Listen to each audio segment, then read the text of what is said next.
ಎಲ್ರಿಗೂ ನಮಸ್ಕಾರ. ಸೊ ಇವತ್ತು ನಾವು heredity and evolution chapter start ಮಾಡ್ತಾ ಇದ್ದೀವಿ. ಸೊ ಈ ಚಾಪ್ಟ್ರಲ್ಲಿ ಏನು ಬೇಸಿಕಲಿ ಕಲಿತೀವಿ ಅಂದರೆ ನಮ್ಮದು ಇವಾಲ್ಯೂಷನ್ ಪ್ರೊಸೆಸ್ಸು, ಹೆರಿಡಿಟಿ ಅಂದರೆ ನಮ್ಮದು ಟ್ರೇಡ್ಸ್ ಆಗಿ ನಾವು ರೀಪ್ರೊಡಕ್ಷನ್ ಚಾಪ್ಟ್ರಲ್ಲಿ ಸ್ವಲ್ಪ ಅರ್ಥ ಮಾಡ್ಕೊಂಡಿದ್ದೀವಿ, ವೇರಿಯೇಷನ್ಸ್ ಎಲ್ಲ. ಸೊ ಈ ಚಾಪ್ಟ್ರಲ್ಲಿ ಅದೆಲ್ಲ ಬಗ್ಗೆ ನಾವು ಡೀಟೇಲಾಗಿ ಅರ್ಥ ಮಾಡ್ಕೊಳ್ಳೋಣ. ಸೊ ಇವಾಗ ಇಲ್ಲಿ ಒಂದು ಎಕ್ಸಾಂಪಲ್ ನೋಡೋಣ. ಇದನ್ನು ಅರ್ಥ ಮಾಡ್ಕೊಂಡು ಸ್ವಲ್ಪ ಕ್ವೆಶನ್ಸ್ ರೇಸ್ ಮಾಡೋಣ. ಸೊ ಏನಂದರೆ ಇವಾಗ ಒಂದೇ ಹಿಟ್ಟಿಂದ ಇಡ್ಲಿ ಮತ್ತು ದೋಸೆ ಎರಡೂ ಮಾಡ್ಬೋದು. ಬಟ್ ಇಡ್ಲಿ ಮತ್ತು ದೋಸೆ ಸೇಮಾ?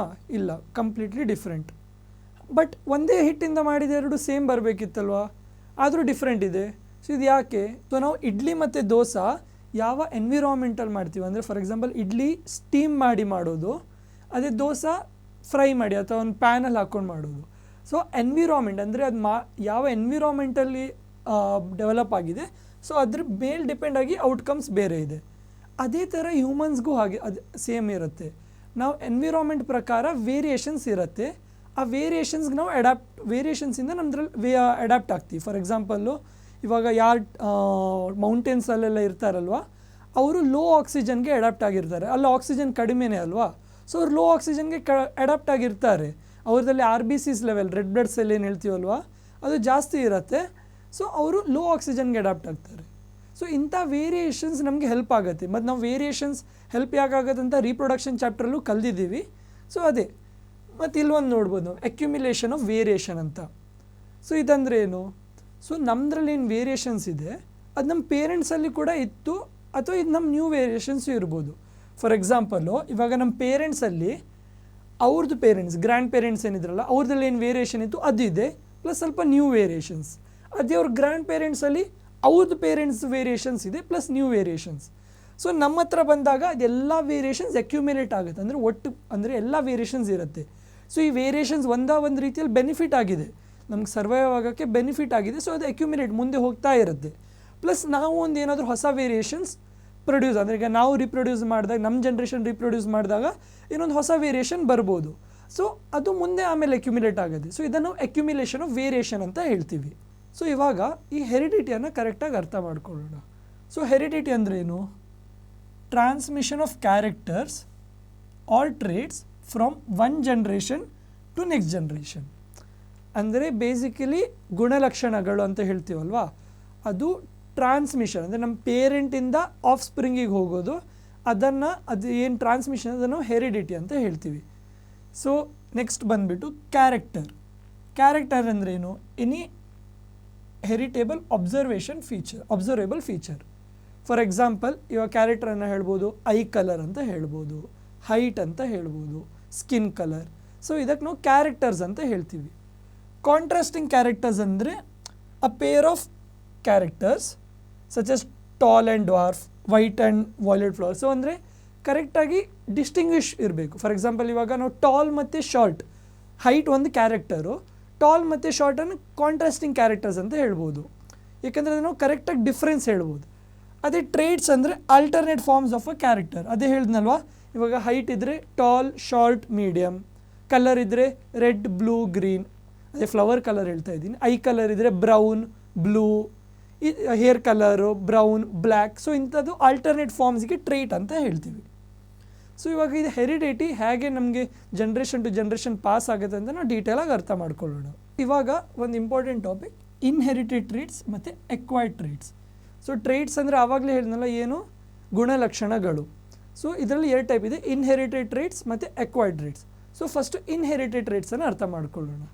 ಸೊ ಇನ್ಹೆರಿಟೆಡ್ ಟ್ರೇಟ್ಸ್ ಅಂದರೆ ಏನು?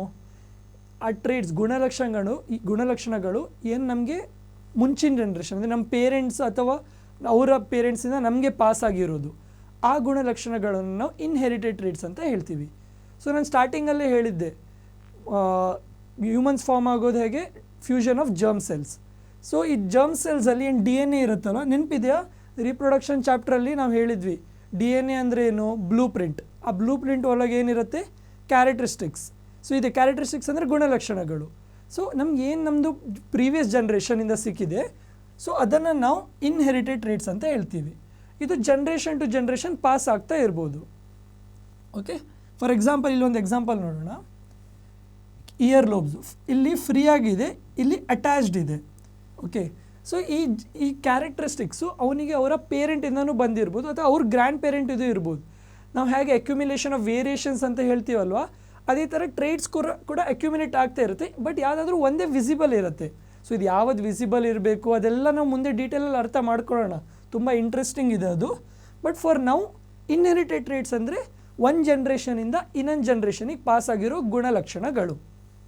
ಎಕ್ವೈರ್ಡ್ ಟ್ರೇಡ್ಸ್ ಅಂದರೆ ಏನಿರ್ಬೋದು, ವರ್ಡಲ್ಲೇ ಇದೆ ಅಲ್ವಾ, ಎಕ್ವೈರ್ಡ್ ಅಂದರೆ ನಾವೇ ಬೆಳೆಸ್ಕೊಂಡಿರೋ ಗುಣಲಕ್ಷಣಗಳು. ಅಂದರೆ ನಮ್ಮ ಜೀವನದಲ್ಲಿ ನಾವು ತುಂಬ ಗುಣಲಕ್ಷಣಗಳನ್ನ ಬೆಳೆಸ್ಕೊತೀವಲ್ವಾ, ಸೊ ಅದನ್ನು ನಾವು ಎಕ್ವೈರ್ಡ್ ಟ್ರೇಡ್ಸ್ ಅಂತ ಹೇಳ್ತೀವಿ.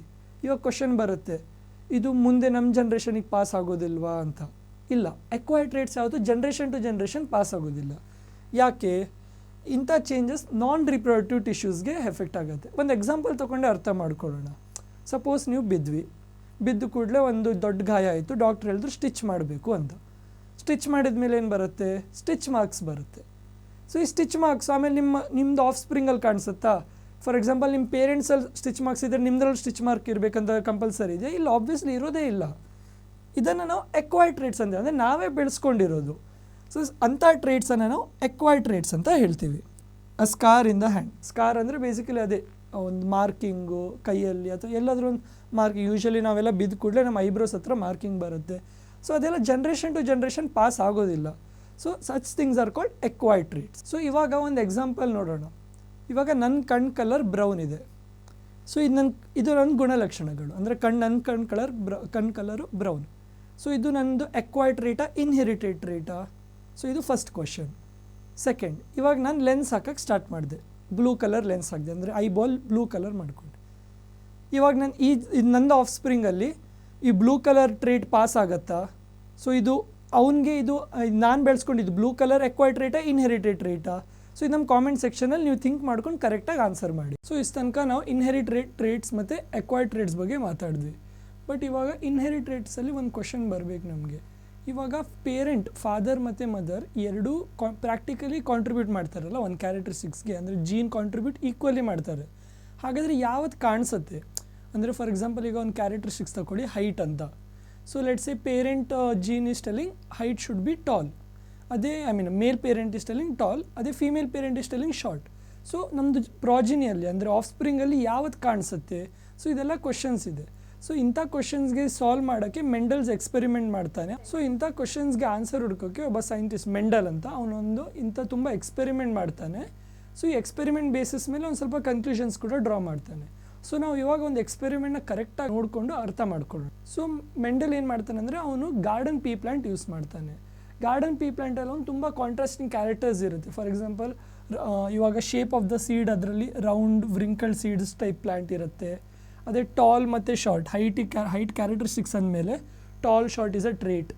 ಮತ್ತು ಅದೇ ಥರ ಫ್ಲವರ್ಸಲ್ಲಿ ವೈಟ್ ಕಲರ್ ಮತ್ತು ವಾಯ್ಲೆಟ್ ಕಲರ್ ಫ್ಲವರ್ಸು. ಸೊ ಇಂಥ ತುಂಬ ಕಾಂಟ್ರಾಸ್ಟಿಂಗ್ ಕ್ಯಾರೆಕ್ಟರ್ಸ್ ಇತ್ತು. ಇನ್ನೊಂದು ಯಾಕೆ ಅವ್ನು ಗಾರ್ಡನ್ ಪೀ ಪ್ಲಾಂಟ್ ತೊಗೊತಾನಂದರೆ ಅದರದ್ದು ಲೈಫ್ ಸ್ಪ್ಯಾನ್ ತುಂಬ ಕಡಿಮೆ ಇರುತ್ತೆ. ಸೊ ಗಾರ್ಡನ್ ಪೀ ಪ್ಲಾಂಟ್ ಲೈಫ್ ಸ್ಪ್ಯಾನ್ ಕಡಿಮೆ ಇದ್ದರೆ ಅವ್ನು ತುಂಬ ಜನ್ರೇಷನ್ದು ರಿಸಲ್ಟ್ಸ್ ನೋಡ್ಬೋದು. ಅದೇ ಇವಾಗ ಮ್ಯಾಂಗೋ ಪ್ಲಾಂಟ್ ಎಲ್ಲ ತೊಗೊಂಡ್ಬಿಟ್ರೆ ಒಂದು ಜನ್ರೇಷನ್ ಆಗೋರಿಗೆ ಮೆಂಡಲೇ ಉಳಿಯೋದಿಲ್ಲ. ಸೊ ಅದಕ್ಕೆ ಅವ್ನು ಗಾರ್ಡನ್ ಪೀ ಪ್ಲಾಂಟ್ ತೊಗೊತಾನೆ, ಯಾಕಂದರೆ ಅವ್ನು ತುಂಬ ಜನ್ರೇಷನ್ಸ್ ನೋಡ್ಬೋದು, ಅದ್ರದ್ದು ರಿಸಲ್ಟ್ಸ್ ನೋಡ್ಬೋದು. ಸೊ ಅವ್ನು ಏನು ಮಾಡ್ದೆ ಅಂತ ಕರೆಕ್ಟಾಗಿ. ಸೊ ಮೆಂಡಲು ಫಸ್ಟ್ ಟ್ರಯಲಲ್ಲಿ ಒಂದು ಟಾಲ್ ಪ್ಲಾಂಟ್ ತೊಗೊತಾನೆ ಮತ್ತು ಒಂದು ಶಾರ್ಟ್ ಪ್ಲಾಂಟ್ ತೊಗೊತಾನೆ. ಸೊ ಅವನು ಇದೆರಡನ್ನು ಕ್ರಾಸ್ ಮಾಡ್ತಾನೆ. ಕ್ರಾಸ್ ಅಂದರೆ ಹಿ ಮೇಕ್ಸ್ ಇಟ್ ಅಂದರೆ ಈ ಎರಡು ಪ್ಲಾಂಟಿಂದ ರೀಪ್ರೊಡ್ಯೂಸ್ ಮಾಡೋಕ್ಕೆ ಹೊಸ ಪ್ಲಾಂಟ್ ಪ್ರೊಡ್ಯೂಸ್ ಮಾಡ್ತಾನೆ. ಇದನ್ನು F1 ಜನ್ರೇಷನ್ ಅಂತ ಹೇಳ್ತೀವಿ. ಏನು ಪ್ಲಾಂಟ್ ರೀಪ್ರೊಡ್ಯೂಸ್ ಆಗಿದೆ ಅದನ್ನು F1 ಜನ್ರೇಷನ್. ಸೊ ಅವನೇನು ನೋಡ್ತಾನೆ, ಒಂದು ಟಾಲ್ ಪ್ಲಾಂಟ್ ಮತ್ತು ಒಂದು ಶಾರ್ಟ್ ಪ್ಲಾಂಟ್ ಕ್ರಾಸ್ ಮಾಡಿದಾಗ ಅಂದರೆ ರೀಪ್ರೊಡ್ಯೂಸ್ ಮಾಡಿದಾಗ ಏನು ಪ್ಲಾಂಟ್ ಸಿಕ್ಕಿದೆ ಅದು ಟಾಲ್ ಇದೆ. ಸೊ ಅವ್ನು ಇಲ್ಲಿಗೆ ಸ್ಟಾಪ್ ಮಾಡೋದಿಲ್ಲ. ಅವನೇನು ಮಾಡ್ತಾನೆ, ಈ F1 ಜನ್ರೇಷನಲ್ಲಿ ಏನು ಪ್ಲಾಂಟ್ ಸಿಕ್ಕಿದೆಯಲ್ಲ ಅದನ್ನು ಸೆಲ್ಫ್ ಫರ್ಟಿಲೈಸ್ ಅಂದರೆ ಸೇಮ್ ಪ್ಲಾಂಟಲ್ಲಿ ಪುನಃ ಸೆಲ್ಫ್ ಫರ್ಟಿಲೈಸೇಷನ್ ಮಾಡ್ತಾನೆ. ಸೊ ಇದೇ ಎರಡು ಸೇಮ್ ಟೈಪ್ ಪ್ಲಾಂಟ್ ಸಿಕ್ಕಿದಾಗ ಅವ್ನಿಗೆ ಏನು ಸಿಗುತ್ತಲ್ಲ ಅದನ್ನು F2 ಜನ್ರೇಷನ್ ಅಂತ ಹೇಳ್ತೀವಿ. ಇದು ಪೇರೆಂಟ್ ಜನ್ರೇಷನ್, ಇದು ಫಸ್ಟ್ ಜನ್ರೇಷನ್, ಇದು ಸೆಕೆಂಡ್ ಜನ್ರೇಷನ್.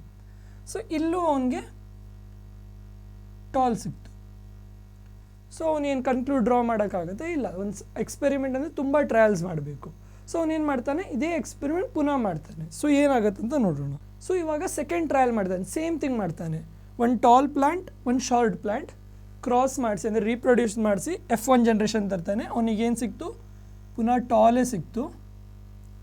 ಪುನಃ ಅದನ್ನು ಸೆಲ್ಫ್ ಫರ್ಟಿಲೈಸ್ ಮಾಡಿದಾಗ ಇನ್ನೊಂದೇನು F2 ಜನ್ರೇಷನ್ ಬಂತು, ಅದೇ ಅದು ಟಾಲೇ ಇತ್ತು. ಪುನಃ ಒಂದು ಎಕ್ಸ್ಪೆರಿಮೆಂಟ್ ಮಾಡ್ತಾನೆ, ಸೇಮ್ ಪುನಃ ರಿಪೀಟ್ ಮಾಡ್ತಾನೆ ಬೇಸಿಕಲಿ. ಈ ಸತಿ ಕೂಡ ಸೇಮ್ ಮಾಡಿದಾಗ ಸೇಮ್ ರಿಸಲ್ಟ್ ಸಿಗುತ್ತೆ ಅವನಿಗೆ. ಅಂದರೆ F1 ಜನ್ರೇಷನ್ ಟಾಲ್ ಇರುತ್ತೆ, F2 ಜನ್ರೇಷನ್ ಕೂಡ ಟಾಲ್ ಇರುತ್ತೆ. ಬಟ್ ಇವಾಗ ಅವ್ನು ನೆಕ್ಸ್ಟ್ ಸತಿ ಎಕ್ಸ್ಪೆರಿಮೆಂಟ್ ಮಾಡಿದಾಗ ಅವ್ನು ಇನ್ನೂ ಡಿಫ್ರೆಂಟ್ ಸಿಕ್ತು, ಏನಂತ ನೋಡೋಣ. ಸೊ ಇವಾಗ ನೆಕ್ಸ್ಟ್ ಸತಿ ಟ್ರಯಲ್ ಮಾಡಿದಾಗ same tall plant, short plant, F1 ಜನ್ರೇಷನಲ್ಲಿ ಅವನಿಗೆ ಸೇಮ್ ಸಿಕ್ತು, ಏನು ಟಾಲ್. ಬಟ್ F2 ಜನ್ರೇಷನಲ್ಲಿ ಅವನಿಗೆ ಶಾರ್ಟ್ ಸಿಕ್ಕಿದೆ. ಸೊ ಇವಾಗ ತುಂಬ ಕ್ವಶನ್ಸ್ ಬರುತ್ತೆ, ಇದು ಹೇಗೆ, ಯಾಕೆ ಅಂತೆಲ್ಲ. ಸೊ ಇದ್ರದ್ದು ಅವನು ಎಕ್ಸ್ಪ್ಲನೇಷನ್ ಕೂಡ ಕೊಡ್ತಾನೆ. ಬಟ್ ಇದು ಅರ್ಥ ಮಾಡ್ಕೊಳ್ಳೋ ಮುಂಚೆ ನಾವು ಡಾಮಿನೆಂಟ್ ಮತ್ತು ರೆಸೆಸಿವ್ ಟ್ರೇಟ್ನ ಕರೆಕ್ಟಾಗಿ ಅರ್ಥ ಮಾಡಬೇಕು. ಸೊ ಈ ಡಾಮಿನೆಂಟ್ ಟ್ರೇಟ್ಸ್ ಮತ್ತು ರೆಸೆಸಿವ್ ಟ್ರೇಟ್ ಏನು? ಟ್ರೇಟ್ಸ್ ಅಂದರೆ ನಿಮ್ಗೆ ಗೊತ್ತು, ಆವಾಗಲೇ ಹೇಳ್ದಲ್ಲ, ಕ್ಯಾರೆಕ್ಟರಿಸ್ಟಿಕ್ಸ್, ಹೈಟ್ ಇದ್ದರೆ ಟ್ರೇಟ್ ಏನಿರ್ಬೋದು, ಟಾಲ್, ಶಾರ್ಟ್, ಆ ಥರ ಎಲ್ಲ. ಸೊ ಇದರಲ್ಲಿ ಒಂದು ಟ್ರೇಟ್ ಡಾಮಿನೆಂಟ್ ಇರುತ್ತೆ, ಇನ್ನೊಂದು ಟ್ರೇಟ್ ರೆಸೆಸಿವ್ ಇರುತ್ತೆ. ಸೊ ಇದನ್ನು ಡೀಟೇಲಾಗಿ ಅರ್ಥ ಮಾಡ್ಕೊಳ್ಳೋಣ ಫಸ್ಟು, ಡಾಮಿನೆಂಟ್ ಮತ್ತು ರೆಸೆಸಿವ್ ಟ್ರೇಟ್. ಮತ್ತು ಪುನಃ ಈ ಎಕ್ಸ್ಪೆರಿಮೆಂಟ್ಗೆ ಬಂದು ಇದು ಯಾಕೆ ಈ ಥರ ಬಂತಂತ ನೋಡೋಣ. ಸೊ ಇವಾಗ ಡಾಮಿನೆಂಟ್ ಮತ್ತು recessive trait. So dominant trait ಅಂದರೆ ಏನು? ಫಸ್ಟ್ ಡೆಫಿನೇಷನ್ ನೋಡೋಣ. The trait which can express its effect over contrasting trait. Recessive trait ಅಂದರೆ the character that is masked in the presence of a dominant trait. So ಇವಾಗ ಡೆಫಿನೇಷನಲ್ಲಿ ನಮ್ಗೆ ಜಾಸ್ತಿ ಏನು ಅರ್ಥ ಆಗಲಿಕ್ಕಿಲ್ಲ ಮೋಸ್ಟ್ಲಿ, ಬಟ್ ಲೇಟರ್ ಅರ್ಥ ಆಗುತ್ತೆ. ಎಕ್ಸಾಂಪಲ್ ನೋಡೋಣ. ಸೊ ಒಂದು ಆ್ಯನಾಲಜಿ ಇದೆ ಇಲ್ಲಿ. ಸೊ ನಾನು ಸ್ಟಾರ್ಟಿಂಗಲ್ಲೇ ಹೇಳಿದೆ, ಸತಿ ಹೇಳಿದ್ದೀನಿ, ರೀಪ್ರೊಡಕ್ಷನ್ ಅಂದರೆ ಫ್ಯೂಷನ್ ಆಫ್ ಗೇಮೆಟ್ಸ್ ಅಂತ. ಸೊ ಇವಾಗ ಮೇಲ್ ಮತ್ತು ಫೀಮೇಲ್ ಎರಡೂ ಕಾಂಟ್ರಿಬ್ಯೂಟ್ ಮಾಡ್ತಾರಂತಲೂ ಹೇಳಿದೆ. So let's take one characteristics, height ಅಂತ. ಸೊ ಈಗ ಹೈಟಲ್ಲಿ ಕ್ಯಾರೆಕ್ಟರಿಸ್ಟಿಕ್ಸ್ ಆದರೆ ಟ್ರೇಟ್ ಏನಿರ್ಬೋದು, ಟಾಲ್ ಮತ್ತು ಶಾರ್ಟ್ ಅಂತ ಇರ್ಬೋದು. ಸೊ ಇಲ್ಲಿ ನಾವು ಟಾಲನ್ನು ಕ್ಯಾಪಿಟಲ್ ಟಿ ಆಗಿ ರೆಪ್ರೆಸೆಂಟ್ ಮಾಡ್ತೀವಿ, ಶಾರ್ಟನ್ನು ಸ್ಮಾಲ್ ಟಿ ಅಲ್ಲಿ. ಓಕೆ. ಸೊ ಇವಾಗ ಒಂದು ಪೇರೆಂಟು ಒಂದೇ ಟಾಲ್ ಕೊಡ್ಬೋದು, ಒಂದೇ ಶಾರ್ಟ್, ಅಂದರೆ ಈಚ್ ಪೇರೆಂಟ್ ಹ್ಯಾಸ್ 2 ಪಾಸಿಬಿಲಿಟೀಸ್. ಅದೇ ಎರಡೂ ಪೇರೆಂಟ್ ಕಾಂಟ್ರಿಬ್ಯೂಟ್ ಮಾಡುತ್ತೆ ಅಲ್ವಾ. ಪುನಃ ಹೇಳ್ತೀನಿ, ಇಲ್ಲಿ ನಾವು ಏನು ಕ್ಯಾರೆಕ್ಟರಿಸ್ಟಿಕ್ಸ್ ತಗೊಳ್ತಿದ್ದೀವಿ, height is the characteristics, tall and short are the traits, where tall is represented by capital T, short is represented by small t, and each parent can either give tall or short. ಅಂದರೆ parent ಒಂದೇ tall gene ಕೊಡ್ಬೋದು, ಒಂದೇ short jeans. So ಇವಾಗ ಈ ಎಕ್ಸಾಂಪಲಲ್ಲಿ ನಾವು ಟಾಲನ್ನು ಒಂದು ದೊಡ್ಡ ಬಾಕ್ಸಲ್ಲಿ ರೆಪ್ರೆಸೆಂಟ್ ಮಾಡಿದ್ದೀವಿ. ಓಕೆ. ಅದೇ ಶಾರ್ಟನ್ನು ಒಂದು ಸ್ಮಾಲ್ ಬಾಕ್ಸಲ್ಲಿ, ಇಲ್ಲಿದೆ ಅಲ್ವಾ, ಈ ಸ್ಮಾಲ್ ಬಾಕ್ಸಲ್ಲಿ ರೆಪ್ರೆಸೆಂಟ್ ಮಾಡಿದ್ದೀವಿ. ಸೊ ಇದೆರಡು ಎಕ್ಸಾಂಪಲ್ ತಗೊಂಡು ನಾವು ಡಾಮಿನೆಂಟ್ ಮತ್ತು ರೆಸೆಸಿವ್ ಟ್ರೇಟ್ ಏನಂತ ಅರ್ಥ ಮಾಡ್ಕೊಳ್ಳೋಣ. ಸೊ ಇವಾಗ ಎರಡೂ ಪೇರೆಂಟು ಕಾಂಟ್ರಿಬ್ಯೂಟ್ ಮಾಡ್ತಾ ಇದೆ ಅಂದರೆ, ಮತ್ತು ಈಚ್ ಪೇರೆಂಟ್ ಹ್ಯಾಸ್ 2 ಪಾಸಿಬಿಲಿಟೀಸ್. ಅಂದರೆ ಒಂದು ಮೇಲ್ ಒಂದೇ ಟಾಲು ಒಂದೇ ಶಾರ್ಟ್ ಕೊಡ್ಬೋದು, ಅದೇ ಫೀಮೇಲ್ ಕೂಡ ಟಾಲ್ ಮತ್ತು ಶಾರ್ಟ್ ಕೊಡ್ಬೋದು. ಆ ಥರ ಹೇಳಿದಾಗ ಟೋಟಲ್ 4 ಕಾಂಬಿನೇಷನ್ಸ್ ಬರುತ್ತೆ. ಸೊ ಫಸ್ಟ್ ಕಾಂಬಿನೇಷನಲ್ಲಿ ಮೇಲ್ ಟಾಲ್ ಕೊಟ್ಟಿದೆ, ಫೀಮೇಲ್ ಕೂಡ ಟಾಲ್, ಅಂದರೆ T, capital T, capital T. Second ಕೇಸಲ್ಲಿ ಮೇಲ್ ಟಾಲ್ ಕಾಂಟ್ರಿಬ್ಯೂಟ್ ಕೊಟ್ಟಿದೆ, ಫೀಮೇಲ್ ಶಾರ್ಟ್, ಅಂದರೆ ಕ್ಯಾಪಿಟಲ್ ಟಿ, ಸ್ಮಾಲ್ ಟಿ. ಥರ್ಡಲ್ಲಿ male small T, female capital T. ಲಾಸ್ಟಲ್ಲಿ ಎರಡೂ ಸ್ಮಾಲ್ ಟಿ, ಅಂದರೆ ಇಬ್ಬರು ಶಾರ್ಟ್ ಅಂತ ಕಾಂಟ್ರಿಬ್ಯೂಟ್ ಮಾಡಿ. ಸೊ ಇವಾಗ ಡಾಮಿನೆಂಟ್ ಟ್ರೇಟ್ ಏನಂತ ಅರ್ಥ ಮಾಡ್ಕೊಳ್ಳೋಣ. ಸೊ ಈಗ ಫಸ್ಟ್ ಕಾಂಬಿನೇಷನ್ ನೋಡೋಣ, ಕ್ಯಾಪಿಟಲ್ ಟಿ ಮತ್ತು ಕ್ಯಾಪಿಟಲ್ ಟಿ. ಇವಾಗ ನೀವು ಇಲ್ಲಿ ರೆಕ್ಟ್ಯಾಂಗಲ್ ಇದೆ ಅಲ್ವಾ. ಸೊ ನಾವು ಏನು ಅರ್ಥ ಮಾಡ್ಕೊಳ್ತೀವಿ ಅಂದರೆ, ಒಂದು ರೆಕ್ಟ್ಯಾಂಗಲ್ ಮೇಲೆ ಇನ್ನೊಂದು ರೆಕ್ಟ್ಯಾಂಗಲ್ ಪ್ಲೇಸ್ ಮಾಡ್ತೀವಿ ಅಂತ ತಿಳ್ಕೊಳ್ಳೋಣ. ಇವಾಗ ಕ್ಯಾಪಿಟಲ್ ಟಿ ಮತ್ತು ಕ್ಯಾಪಿಟಲ್ ಟಿ ಅಂದರೆ ಎರಡು ಸೇಮ್ ಟೈಪ್ ಇದು ರೆಕ್ಟ್ಯಾಂಗಲ್, ಒಂದ್ರ ಮೇಲೆ ಒಂದು ಇಡ್ತೀವಿ. ಸೊ ನಮಗೇನು ಕಾಣಿಸುತ್ತೆ, ದೊಡ್ಡ ರೆಕ್ಟ್ಯಾಂಗಲ್ಲೇ ಕಾಣಿಸುತ್ತೆ. ಅಂದರೆ ಈ ಥರ ಕಾಂಬಿನೇಷನ್ ಬಂದರೆ ದೊಡ್ಡ ರೆಕ್ಟ್ಯಾಂಗಲ್ಲೇ ಇದೆ. ಇಲ್ಲಿ ಕ್ಯಾಪಿಟಲ್ ಟಿ ಮತ್ತು ಸ್ಮಾಲ್ ಟಿ ಇದೆ, ಅಂದರೆ ಒಂದು ದೊಡ್ಡ ರೆಕ್ಟ್ಯಾಂಗಲ್, ಅದ್ರ ಮೇಲೆ ಒಂದು ಸಣ್ಣ ರೆಕ್ಟ್ಯಾಂಗಲ್ ಇಟ್ಟಿದೆ. ನಮಗೆ ಶೇಪ್ ಯಾವ್ದು ಕಾಣಿಸುತ್ತೆ, ಬಟ್ ದೊಡ್ಡ ರೆಕ್ಟ್ಯಾಂಗಲ್ಲೇ ಕಾಣಿಸುತ್ತೆ, ಯಾಕೆಂದರೆ ಸಣ್ಣದು ಅದ್ರ ಮೇಲೆ ಬಂದಿದೆ ಅಲ್ಲ, ಅಂದರೆ ಅದ್ರ ಒಳಗೇನಿದೆ. ಸೊ ನಮಗೆ ಇಲ್ಲಿ ದೊಡ್ಡ ರೆಕ್ಟ್ಯಾಂಗಲ್ಲೇ ಕಾಣಿಸುತ್ತೆ. ಇಲ್ಲಿ ಕೂಡ ಸೇಮೇ, ಒಂದು ದೊಡ್ಡ ರೆಕ್ಟ್ಯಾಂಗಲ್ ಒಂದು ಸಣ್ಣ ರೆಕ್ಟ್ಯಾಂಗಲ್ ಇಟ್ಟರೆ ನಮಗೆ ಕಾಣಿಸೋದು ದೊಡ್ಡ ರೆಕ್ಟ್ಯಾಂಗಲ್. ಬಟ್ ಇಲ್ಲಿ ಲಾಸ್ಟ್ ಕೇಸಲ್ಲಿ ಎರಡು ಸ್ಮಾಲ್ ಇದ್ದರೆ ಸ್ಮಾಲ್ ಮೇಲೆ ಸ್ಮಾಲ್ ಇಟ್ಟಿದ್ದೀನಿ, ಇಲ್ಲಿ ದೊಡ್ಡದು ವಿಷಯವೇ ಇಲ್ಲ. ಸೊ ಈ ಒಂದೇ ಕೇಸಲ್ಲಿ ಸ್ಮಾಲ್ ಅಥವಾ ಶಾರ್ಟ್ ಬಂದಿದೆ. ಸೊ ಇದರಿಂದ ನಾವು ಏನಾದರೂ ಅರ್ಥ ಮಾಡ್ಕೋಬೋದಾ? ಕರೆಕ್ಟಾಗಿ ನೋಡಿ, ಈ ಮೂರಲ್ಲೂ ಕ್ಯಾಪಿಟಲ್ ಟಿ ಇದೆ. ಕ್ಯಾಪಿಟಲ್ ಟಿ ಯಾವತ್ತು ಬಂದಿದೆ, ಅಟ್ಲೀಸ್ಟ್ ಒಂದು ಸತಿ ಆದರೂ ಬಂದರೂ ಕೂಡ ದೊಡ್ಡ ರೆಕ್ಟ್ಯಾಂಗಲ್ ಸಿಕ್ಕಿದೆ. ಯಾವತ್ತು ಕ್ಯಾಪಿಟಲ್ ಟಿ ಇಲ್ಲೇ ಇಲ್ಲ ಅವಾಗ ಮಾತ್ರ ಸ್ಮಾಲ್ ಬಂದಿದೆ. ಇದು ಅರ್ಥ ಮಾಡ್ಕೊಂಡ್ಮೇಲೆ ಡೆಫಿನೇಷನ್ ನೋಡೋಣ ಇವಾಗ. ದ ಟ್ರೇಟ್ ಡಾಮಿನೆಂಟ್ ಟ್ರೇಟಲ್ಲಿ the trait which expresses its effect over contrasting trait. ಅಂದರೆ ಇವಾಗ ಡಾಮಿನೆಂಟ್ ಟ್ರೇಟ್ ಅಂದರೆ ಏನು, ಆ ಟ್ರೇಟ್ ಒಂದಾದರೂ ಇದ್ದರೆ ಬೇರೆ ಯಾವ್ದು ಬೇಕಾದರೂ ಇರಲಿ ಕಾಣಿಸೋದು ಅದೇ ಡಾಮಿನೆಂಟ್. ಅಂದರೆ ಏನು ಡಾಮಿನೆಂಟ್ ಅರ್ಥ ಆಯಿತು, ಡಾಮಿನೆನ್ಸ್ ಅಂತ ಹೇಳ್ತೀವಲ್ವಾ. ಸೊ ಡಾಮಿನೆಂಟ್ ಟ್ರೇಟ್ ಅಂದರೆ ಈವನ್ ಇಟ್ಸ್ ಒನ್ ಪ್ರೆಸೆಂಟ್, ಅಂದರೆ ಒಂದು ಡಾಮಿನೆಂಟ್ ಟ್ರೇಟ್ ಇದ್ದರೆ ನಮಗೆ ಕಾಣಿಸೋದು ಅದೇ. ಅದೇ ರೆಸೆಸಿವ್ ಟ್ರೇಟ್ ಏನು, the character that is masked in the presence of dominant trait. ಅಂದರೆ ರೆಸೆಸಿವ್ ಟ್ರೇಟ್ ಏನು, ಒಂದು ಡಾಮಿನೆಂಟ್ ಟ್ರೇಟ್ ಇದ್ರೂ ಕೂಡ ಅದು ಕಾಣಿಸೋದಿಲ್ಲ ಪ್ಯೂರ್ ಫಾರ್ಮಲ್ಲಿದ್ದರೆ. ಅಂದರೆ ಬರೀ ಎರಡೂ ಇದರಲ್ಲಿ ಡಾಮಿನೆಂಟ್ ಟ್ರೇಟ್ ಇಲ್ಲವೇ ಇಲ್ಲ, ಆವಾಗ ಮಾತ್ರ ಕಾಣಿಸುತ್ತೆ. ಸೊ ಇವಾಗ ಅರ್ಥ ಆಯಿತಾ ಡಾಮಿನೆಂಟ್ ಮತ್ತು ರೆಸೆಸಿವ್ ಟ್ರೇಟ್ ಏನಂತ. ಅದರಲ್ಲಿ ಕೂಡ ಇಲ್ಲಿ ನೋಡಿ, ಇಲ್ಲಿ ಕ್ಯಾಪಿಟಲ್ ಟಿ, ಇಲ್ಲಿ ಸ್ಮಾಲ್ ಟಿ ಇದೆ. ಅಂದರೆ ಏನೇ, ಎರಡೂ ಸೇಮ್ ಇದೆ, ಪ್ಯೂರ್ ಫಾರ್ಮ್. ಸೊ ಇಂಥದನ್ನು ನಾವು ಹೋಮೋಜೀನಿಯಸ್ ಅಂತ ಹೇಳ್ತೀವಿ. ಸೊ ಇದನ್ನು ನಾವು ಹೋಮೋಜೀನಿಯಸ್ ಕಾಂಬಿನೇಷನ್ ಅಂತ ಹೇಳ್ತೀವಿ. ಅಂದರೆ ಪ್ಯೂರ್ ಫಾರ್ಮಲ್ಲಿದ್ದರೆ, ಅಂದರೆ ಎರಡೂ ಕ್ಯಾಪಿಟಲ್ ಟಿ ಅಥವಾ ಎರಡೂ ಸ್ಮಾಲ್ ಟಿ, ಇಲ್ಲಿ ಆ ಲೆಟರ್ ಬರೀ ಇಲ್ಲಿ ಒಂದು ರೆಪ್ರೆಸೆಂಟೇಷನ್, ಬೇಸಿಕಲಿ ಎರಡೂ ಸೇಮ್ ಟೈಪ್ ಆಫ್ ಟ್ರೈಟ್ ಇದ್ದರೆ, ಅಂದರೆ ಶಾರ್ಟ್ ಟಾಲ್ ಕಲರಲ್ಲಿದ್ದರೆ ಬೇಸಿಕಲಿ ವೈಟ್ ಯೆಲ್ಲೋ ಆ ಥರ ಇದ್ದರೆ ಅದನ್ನು ಹೋಮೋಜೀನಿಯಸ್ ಅಂತ ಹೇಳ್ತೀವಿ. ಅದೇ ಮಿಕ್ಸ್ಡ್ ಫಾರ್ಮಲ್ಲಿದ್ದರೆ, ಅಂದರೆ ಒನ್ ಟೈಪ್ ಆಫ್ ಟ್ರೇಟ್ ಇನ್ನೊಂದು ಟೈಪ್ ಆಫ್ ಟ್ರೇಟ್, ಇಂಥ ನಾವು ಹೆಟಿರೋಜೀನಿಯಸ್ ಅಂತ ಹೇಳ್ತೀವಿ. ಇಲ್ಲಿ ಇನ್ನೊಂದೇನು ಅರ್ಥ ಮಾಡ್ಕೋಬೇಕಂದ್ರೆ, ಟಾಲ್ಗೆ ನಾನು ಕ್ಯಾಪಿಟಲ್ ಟಿ ಬರೆದಿದ್ದೀನಿ, ಶಾರ್ಟ್ಗೆ ನಾನು ಸ್ಮಾಲ್ ಟಿ ಬರೆದಿದ್ದೀನಿ. ಶಾರ್ಟ್ಗೆ ಸ್ಮಾಲ್ ಎಸ್ ಬರ್ದಿದ್ದೀನಾ, ಇಲ್ಲ. ಸೊ ಇದೇನು ಒಂದು ನೊಟೇಷನ್ ಅಂತ ಹೇಳ್ತೀವಿ. ಅಂದರೆ ನಾವು ಎಲ್ಲ ಕಾಮನ್ ರೀತಿಯಲ್ಲಿ ಹಾಗೆ ಬರಿತೇವಲ್ವ, ಸೊ ಅದನ್ನು ನೊಟೇಷನ್ ಅಂತ ಹೇಳ್ತೀವಿ. ಸೊ ಯಾವತ್ತು ಡಾಮಿನೆಂಟ್ ರೇಟ್ ಇರುತ್ತಲ್ವ ಅದರದ್ದು ಕ್ಯಾಪಿಟಲ್ ಲೆಟರ್ ಬರಿಬೇಕು. ಮತ್ತು ರೆಸೆಸಿವ್ ರೇಟ್ ಇರುತ್ತಲ್ವ ಅದೇ dominant rate is small letter. For example ಇವಾಗ ನಿಮ್ಮ ಹತ್ರ ಯೆಲ್ಲೋ ಮತ್ತು ವೈಟ್ ಇದೆ. ಸೊ ಇದರಲ್ಲಿ ಡಾಮಿನೆಂಟ್ ರೇಟ್ ಯೆಲ್ಲೋ ಆದರೆ ಸೊ ನಾವು ಅದನ್ನು ಕ್ಯಾಪಿಟಲ್ ವೈ ಅಂತ ಬರಿತೀವಿ. ಸೊ ಅದೇ ವೈಟ್ಗೆ ನಾವು ಸ್ಮಾಲ್ ವೈ ಅಂತ ಬರಿತೀವಿ. ಅರ್ಥ ಆಯ್ತಲ್ವಾ. ಸೊ ಇವಾಗ ಡಾಮಿನೆಂಟ್ ಮತ್ತು ರೆಸೆಸಿವ್ ಟ್ರೇಟ್ ಕರೆಕ್ಟಾಗಿ ಅರ್ಥ ಆದರೆ ಪುನಃ ನಾವು ಮೆಂಡಲ್ಸ್ ಎಕ್ಸ್ಪೆರಿಮೆಂಟ್ ನೋಡೋಣ. ಮತ್ತು ಇವಾಗ ನಾವು ಟ್ರೈ ಮಾಡೋಣ ಏಕೆ ಆ ಥರ ಆದರೆ, ಫೋರ್ತ್ ಟ್ರಯಲ್ ಅವನಿಗೆ ಯಾಕೆ ಶಾರ್ಟ್ ಬಂತು ಅಂತ ಅದು ಅರ್ಥ ಮಾಡ್ಕೊಳ್ಳೋಣ.